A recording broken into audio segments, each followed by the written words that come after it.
하나님 말씀은 빌립보서 4장 10절부터 13절까지의 말씀입니다. 신약성경 322페이지 빌립보서 4장 10절부터 13절까지 말씀. 내가 주 안에서 크게 기뻐함은 너희가 나를 생각하던 것이 이제 다시 싹이 남이니 너희가 또한 이를 위하여 생각은 하였으나 기회가 없었느니라. 내가 궁핍함으로 말하는 것이 아니니라. 어떠한 형편에든지 나는 자족하기를 배웠노니 나는 비천에 처할 줄도 알고 풍부에 처할 줄도 알아. 모든 일 곧 배부름과 배고픔과 풍부와 궁핍에도 처할 줄 아는 일체의 비결을 배웠노라. 내게 능력 주시는 자 안에서 내가 모든 것을 할 수 있느니라. 아멘. 오늘은 빌립보서 4장 10절부터 13절까지의 말씀을 가지고 일체의 비결이란 제목으로 함께 말씀의 은혜를 나누도록 하겠습니다. 이것은 실화인데요. 1972년도에 남아메리카의 춥고 눈 덮인 안데스 산맥에 비행기가 추락을 하고 맙니다. 상당수가 졸지에 목숨을 잃었는데 그래도 그 난리 중에도 일부 생존자들이 살기 위해서 애를 쓰고 있었습니다. 그들 중에는 여러 부류의 사람들이 있었는데 하나님이 안 계시다는 사람, 하나님이 지금 우리를 훈련시키고 있다는 사람, 이제는 끝이라며 절망하는 사람, 반면에 이제 다시 시작이라며 희망을 주는 사람, 여러 사람들이 있었습니다. 한편 만약에 우리에게도 이런 일이 실제로 닥친다라고 한다면 과연 우리라면 어떻게 했을까 상상을 해보게 됩니다. 자, 그런데 지금 이 난리 중에 추락한 지 일주일이 지나서 라디오 방송에서 이런 내용으로 방송이 됩니다. 구조 작업을 포기한다. 그런 뉴스가 전해진 거죠. 당연히 모두가 실망을 할 수밖에 없었습니다. 그래도 반드시 구조하러 찾아올 것이라는 그런 희망 때문에 약 일주일을 버텼는데 이제 신락 같은 희망마저 사라진 거예요. 그러나 그때 한 사람이 이렇게 말합니다. 이것은 기쁜 소식입니다. 이게 웬 뚱따지 같은 소리인가요? 계속 때는 그의 이야기는 그전에는 구조자를 눈이 빠지도록 기다리느라 자리를 지킬 수밖에 없었지만 이제는 마음껏 살 길을 찾아 내려갈 수 있습니다. 이렇게 말한 거 아니겠습니까? 그래서 이 말에 용기를 얻은 사람들은 무려 72일간의 고난과 역경 속에서 사투를 벌이며 극적으로 생명을 건지게 되었던 것입니다. 우리는 이 사건을 통해서 거울로 삼을 것은 그렇구나. 우리 역시 어떠한 한계 상황에 부딪힌다 할지라도 절망 대신에 오직 하나님의 인도하심을 믿고 소망을 품고 걸어가면 반드시 몰랐던 길, 주님 예비하셨던 그런 길을 만날 수 있구나. 그런 교훈을 얻을 수 있는 것이죠. 오늘 우리가 읽은 빌립보 교회의 상황은 사실 좋지 않았습니다. 말씀드렸듯이 빌립보서는 바울이 감옥에 갇힌 채로 빌립보 성도들에게 보낸 편지인데 상상해보면 만일 제가 지금 감옥에 갇혀 있는 상황이라면 얼마나 교회적으로 난감하겠습니까? 그런 일은 없어야겠지만 빌립보 교회는 실제로 그런 일을 당했고 그로 인해 참으로 심란하고 풀이 죽어 있을 만한 그런 상황입니다. 그럼에도 불구하고 빌립보 교회 성도들은 그런 환경에 굴하지 않고 오히려 열심을 내었던 것입니다. 비록 궁핍했지만 복음을 굳게 지키고 여전히 바울의 전도 사역을 위해 물질까지 귀한 선교 헌금까지 보냈던 것입니다. 이렇듯 바울은 바울대로 감옥 안에서 그리고 빌립보 성도들은 교회에서 극심한 환난과 고통과 불투명한 미래 속에서도 항상 은혜가 넘치고 감사가 넘치고 기쁨이 넘치는 승리의 삶을 살고 있었던 것입니다. 할렐루야. 그래서 바울은 이렇게 고백을 합니다. 빌립보 4장 10절 내가 주 안에서 크게 기뻐함은 너희가 나를 생각하던 것이 이제 다시 싹이 남이니 너희가 또한 이를 위하여 생각은 하였으나 기회가 없었느니라. 아멘. 즉 바울이 주 안에서 크게 기뻐했는데요. 왜냐하면 빌립보 성도들이 바울에 대해서 생각했던 여러 가지로 기도해주고 힘써주고 또 물질적으로 했던 그런 모든 것들 그런 것들이 잠시 어쩔 수 없는 환경 때문에 멈춰졌었지만 다시 시작이 된 거예요. 싹이 난 거예요. 즉 빌립보 성도들은 여전히 바울을 생각하고 있었던 것이죠. 다만 기회를 못 만났었다가 다시 기회를 만들어서 그것이 계속될 수 있었던 것이죠. 그래서 오늘 말씀을 통해 먼저 첫 번째로 새겨볼 것은 주 안에서 크게 기뻐하라는 것입니다.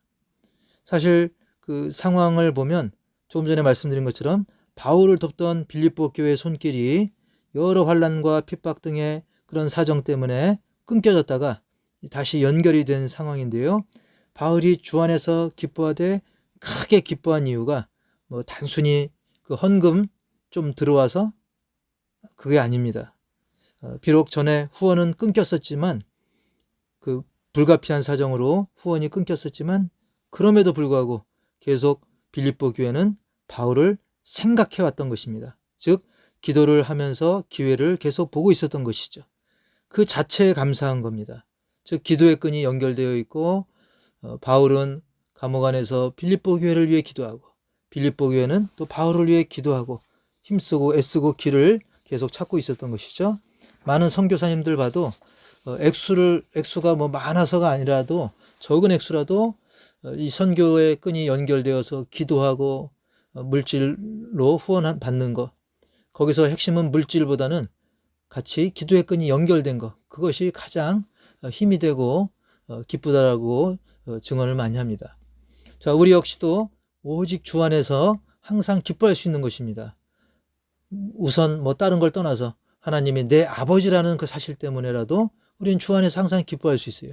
게다가 누군가 나를 위해 기도해 준다는 사실, 그리고 빌립보 교인들과 사도 바울처럼 서로 힘을 모아 복음을 전하는데 같이 협력할 수 있다는 사실, 그 외에도 범사에 우리는 주 안에서 감사할 일이 넘쳐나는 것입니다.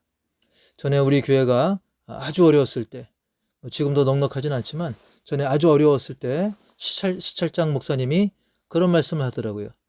아니, 이 목사는 뭐가 그리 좋은가? 왜 이렇게 표정이 밝은가? 교인도 적고 빚도 많고. 그래서 제가 말씀드렸어요. 목사님, 구원받았잖아요.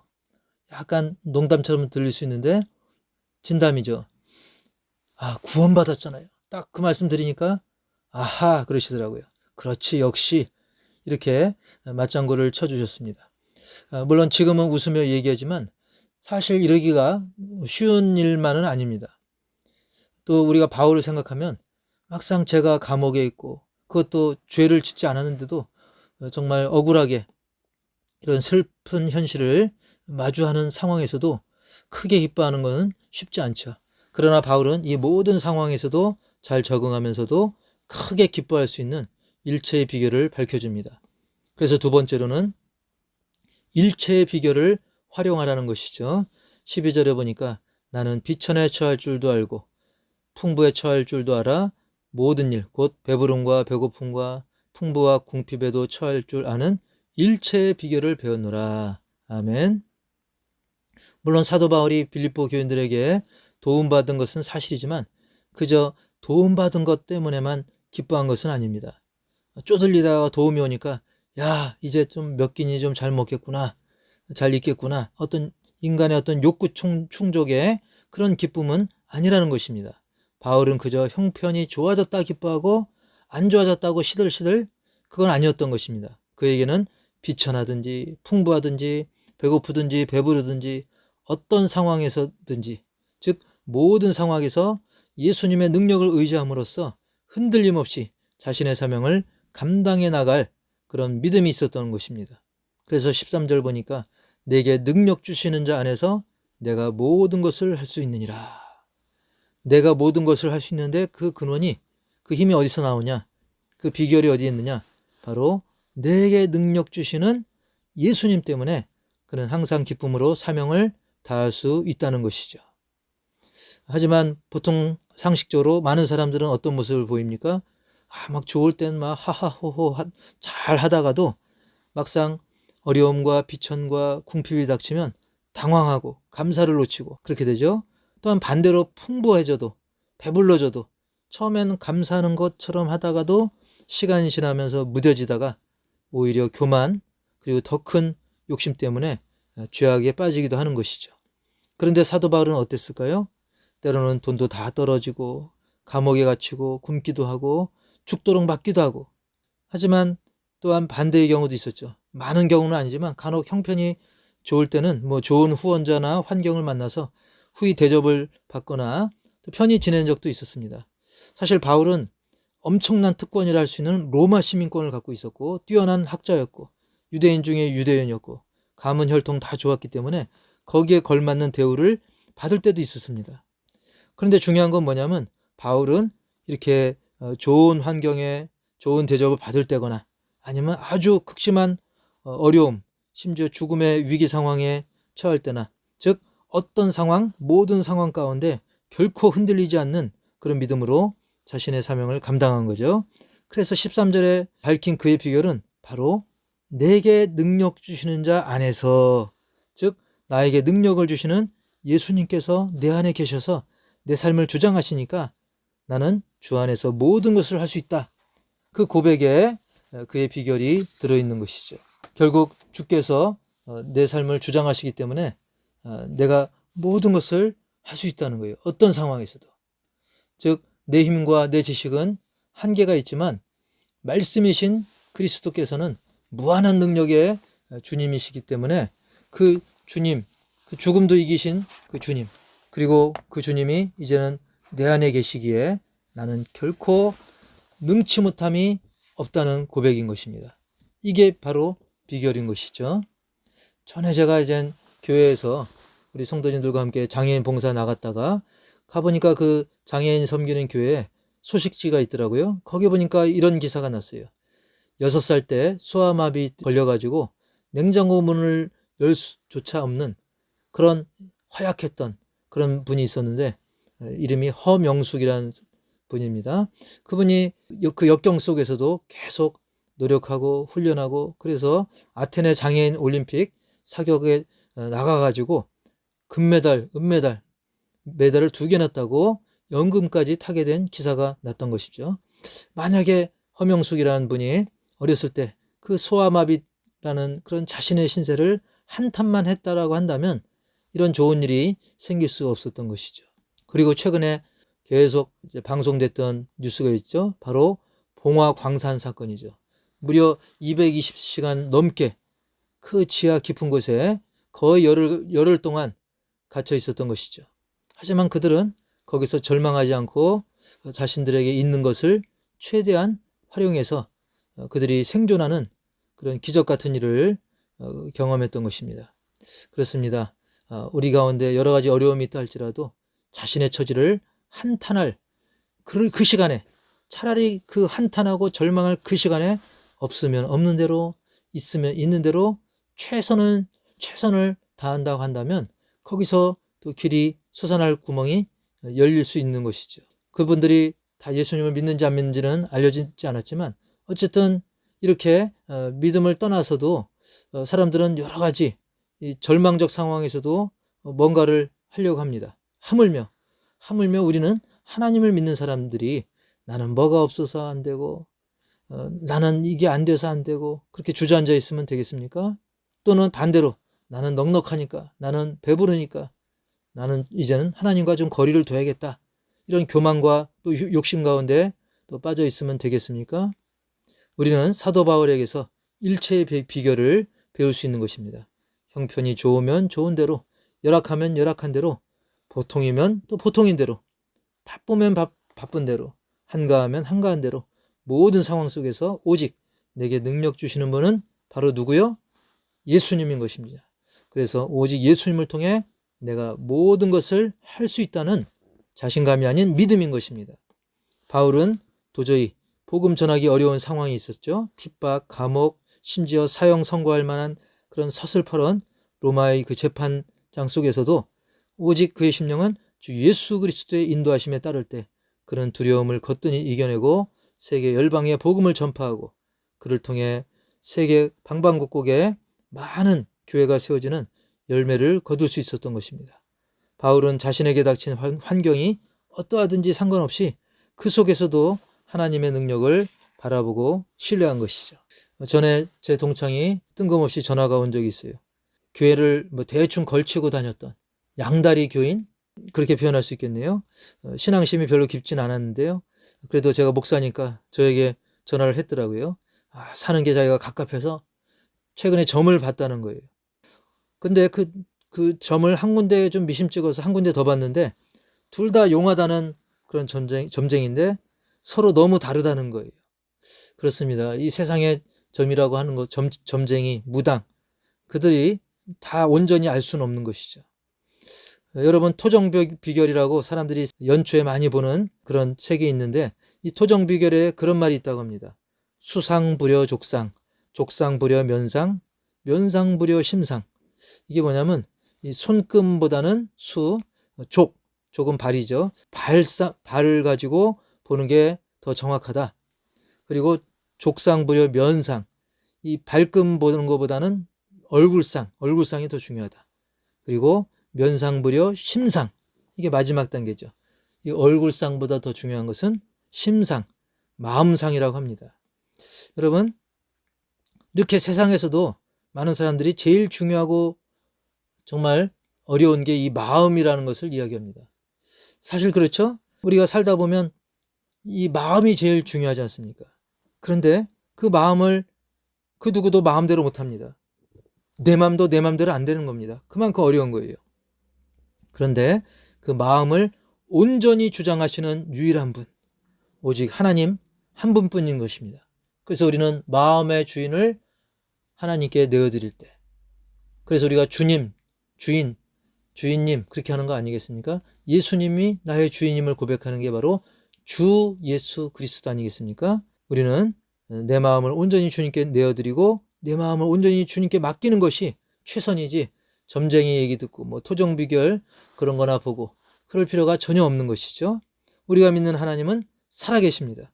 하나님은 책이나 달력에 그저 글씨나 그림으로만 존재하는 분이 아니라 실제로 살아 역사하시는 분입니다.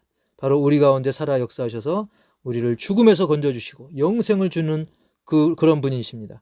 바로 그 하나님이 내게 능력 주시는 아버지 하나님을 믿는 그런 일체의 비결이 우리에게 있기 때문에 우리는 기쁠 때, 슬플 때, 건강할 때, 아플 때, 어렵고 힘들 때, 난리의 소문이 들릴 때, 그리고 반대로 평안할 때나 또 잘될 때나 언제 어디서나 주 안에서 기쁨이 충만하고 승리의 확신으로 감사가 갈수록 넘쳐나는 우리 모두가 되기를 주님의 이름으로 축원합니다.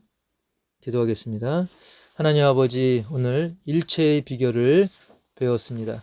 그것은 다른 것이 아니라 바로 내 안에 계신 주 예수 그리스도 안에서 내가 모든 것을 할 수 있다는 그런 믿음인 것입니다. 세상은 비록 어지럽고 혼돈스러워도 주님께서 내 안에 자리 잡고 계시기 때문에 그 주님의 이름으로 기도할 때 하나님께서는 모든 것을 정리해 주시고 이끄시고 선하신 열매로 거두게 하실 줄 믿습니다.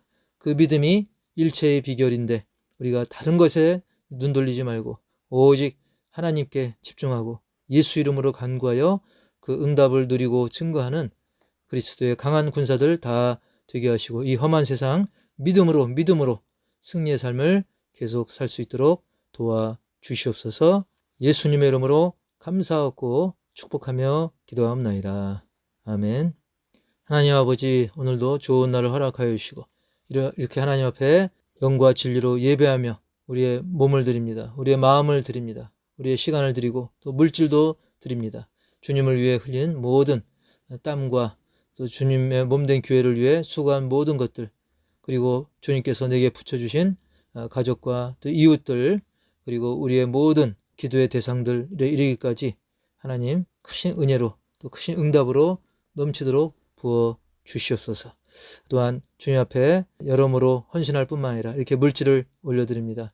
이 귀한 물질이 마치 과거에 사도 바울에게 귀하게 쓰여지고 좋은 열매를 맺은 것처럼 우리의 이 물질이 주님의 몸된 교회와 또 선교회 하나님 나라 확장에 아름답게 쓰여지게 하시고 하나님 앞에 물질로 시간으로 여러모로 헌신한 모든 심령들에게 좋은 풍성한 열매로 그리고 구하지 아니한 다른 것까지 복을 받게 되는 그런 간증의 주인공들이 다 되는 아름다운 역사가 있게 하시며 특별히 지금 다니엘 기도의 기간인데 우리의 모든 기도의 제목 은혜 가운데 응답되어지고 간증될 수 있도록 도와주시옵소서.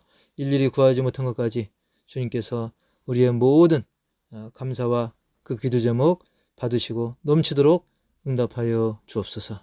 지금은 우리 주 예수 그리스도의 은혜와 하나님 아버지의 놀라운 사랑과 성령님의 내주교통, 치유, 인도, 회복, 동행하심이 세상에 다른 것 의지하지 않고 일체의 비결, 오직 주 예수 그리스도 안에서 모든 것을 할 수 있다는 그런 믿음으로 이 험한 세상을 당당히 믿음으로 걸어가기를 다짐하는 우리 모든 심령들, 가정들 위해, 선교지 위해 이제로부터 영원토록 함께 있을지어다. 아멘. 이 시간은 교회 소식과 아울러 기도 제목을 함께 나누고 합심해서 기도하도록 하겠습니다. 우리 호산나 교회 모든 가족들 영육 강건함을 위해서 계속 기도해 주시고, 나라와 민족 복음 통일과 북한의 성도들을 위해, 열악한 선교지와 선교사님들을 위해서, 탄압받는 민족과 국가들을 위해 그곳에 선교하시는 선교사님들, 그리고 많은 동역자들 육신의 질고로 어려움을 겪고 있습니다. 우리 조창희 전도사님 사모님, 강병구 목사님 부부, 송창현 목사님, 김재원 목사님, 노성인 목사님, 안중우 목사님, 아프신 분들의 회복을 위해, 그리고 전세 빨리 빠질 수 있도록 성말란 권사님 위해서 기도해 주시고요. 교육관 공사가 생각보다 확장이 되었습니다. 확대가 되어서 많은 부분을 수리해야 됩니다.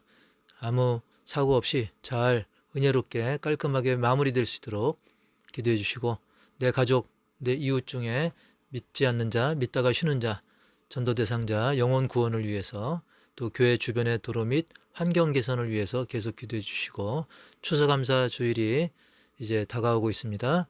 우리가 믿음으로 전심으로 감사하는, 하나님 기뻐하시는 추수감사 주일이 될 수 있도록, 그리고 지금 다니엘 기도의 기간인데 기도 카드 꼭 작성하셔서 구체적으로 합심해서 기도해서 많은 열매 거두는 그런 기도회가 되기를 기도하기 원합니다. 다 같이 합심해서 기도하겠습니다.